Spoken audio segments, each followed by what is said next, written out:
दोस्तों नमस्कार, BMKT news में आपका स्वागत है। शादी ब्याह एक ज़रूरी संस्कार है, लेकिन कुछ लोग गरीब होते हैं, कुछ लोगों को शादी करने में ही बहुत दिक्कत होती है। सामाजिक शादी में जो है खर्चा बहुत होता है, पैसे बहुत लगते हैं। इसीलिए तमाम समाज सुधारक कहते रहते हैं कि शादी ब्याह बहुत ही सिंपल करना चाहिए, बिना खर्चे के शादी करना चाहिए। लेकिन समाज में जो है समाज में दिखावा करना भी ज़रूरी होता है। जहाँ एक बड़ा आदमी 500 करोड़ की शादी करता है, तो वहीं एक छोटा आदमी सोचता है कम से कम हम 5 लाख की शादी करें। नहीं 5 लाख तो 50,000 खर्च करें, 1 लाख खर्च करें। लेकिन कुछ लोगों के पास 1 लाख और 50,000 भी नहीं हो पाता है कि वो शादी में खर्च कर सकें, तो उसको शर्मिंदगी महसूस होती है, गरीबी पर अपने जो है तरस आता है। ऐसे में सरकारें सामाजिक रूप से जो है शादी ब्याह का सामूहिक आयोजन कराती हैं। उत्तर प्रदेश सरकार भी मुख्यमंत्री विवाह योजना के तहत जो है मतलब सामूहिक शादी आयोजित करवाती है। उसमें जो है मुख्यमंत्री योगी आदित्यनाथ ने कुछ सुधार किए हैं। क्या सुधार किए हैं, कितना जो है दहेज दिया जाता है, क्या शर्तें होती हैं मुख्यमंत्री सामूहिक विवाह योजना का, इस पर मैं बात करूँगा।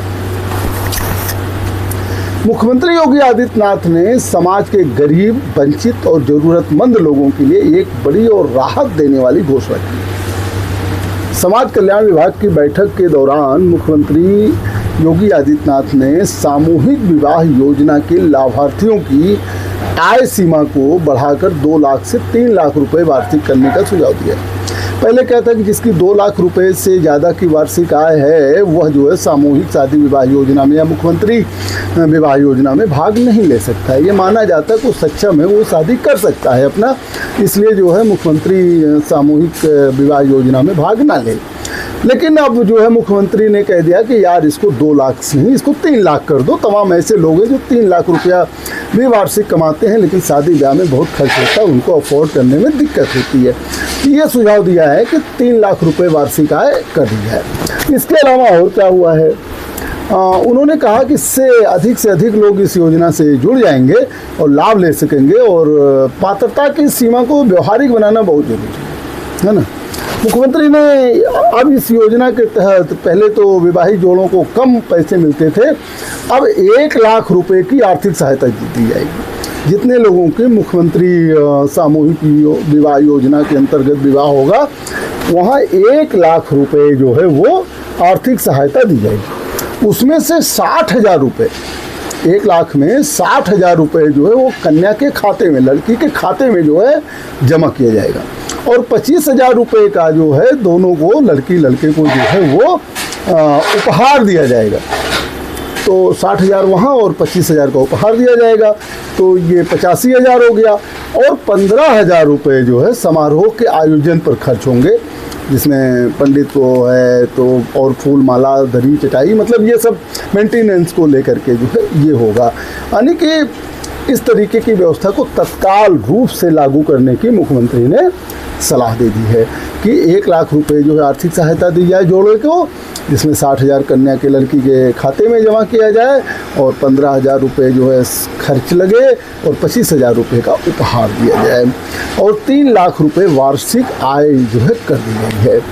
और गौरतलब है कि मुख्यमंत्री सामूहिक विवाह योजना उत्तर प्रदेश सरकार की एक बहुत ही महत्वाकांक्षी योजना है, जो 2017 में लागू हुई थी, 2017 से चल रही है।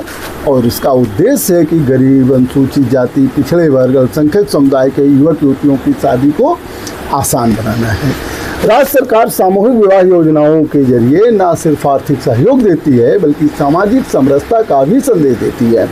इस योजना में पहले 51,000 रुपये की सहायता मिलती थी, जिसे बढ़ाकर अब जो है 1 लाख कर दिया गया है।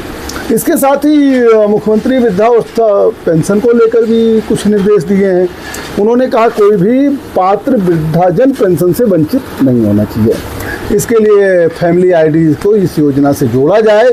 उन्होंने कहा कि जैसे ही कोई व्यक्ति 60 वर्ष की उम्र पूरी कर ले, वह पात्र हो, तो स्वचालित रूप से उसे पेंशन मिलनी शुरू हो जाए। ऐसा नहीं कि जाकर रजिस्ट्रेशन कराए, ऑफिस के चक्कर लगाए कि साहब हम तो बुजुर्ग हो चुके हैं, हमको पेंशन नहीं। 60 साल की उम्र, ऐसी आप व्यवस्था बनाइए कि 60 साल जैसे उम्र पास हो, आपके यहाँ रजिस्टर्ड हो और उसके अकाउंट में पैसा जाने लगे। मुख्यमंत्री ने अधिकारियों को स्पष्ट निर्देश दिए कि तकनीकी व्यवस्थाएं ऐसी बनाई जाएं कि फैमिली आईडी से जुड़ते ही पात्र बुजुर्ग को पेंशन का लाभ स्वतः मिले और किसी को दौड़ना ना पड़े। सरकार चाहती है कि वृद्धाजन गरिमा के साथ साथ जीवन बिता सकें। उत्तर प्रदेश में वृद्धावस्था पेंशन के तहत राज्य सरकार 1000 रुपये प्रति माह की पेंशन देती है। फिलहाल इस योजना से लाखों वृद्धजन लाभान्वित हो रहे हैं। मुख्यमंत्री की यह नई पहल योजनाओं को और पारदर्शी और लाभकारी बनाने की दिशा में एक अहम कदम माना जा रही है। इस तरीके से उत्तर प्रदेश सरकार ने बहुत अच्छे कदम उठाए हैं और इस कदम का लाभ सभी को लेना चाहिए। ऐसे ही हम आपको आगे भी तमाम सरकारी योजनाओं के बारे में जानकारी देंगे। देखते रहिए BMKT न्यूज़। बहुत बहुत धन्यवाद।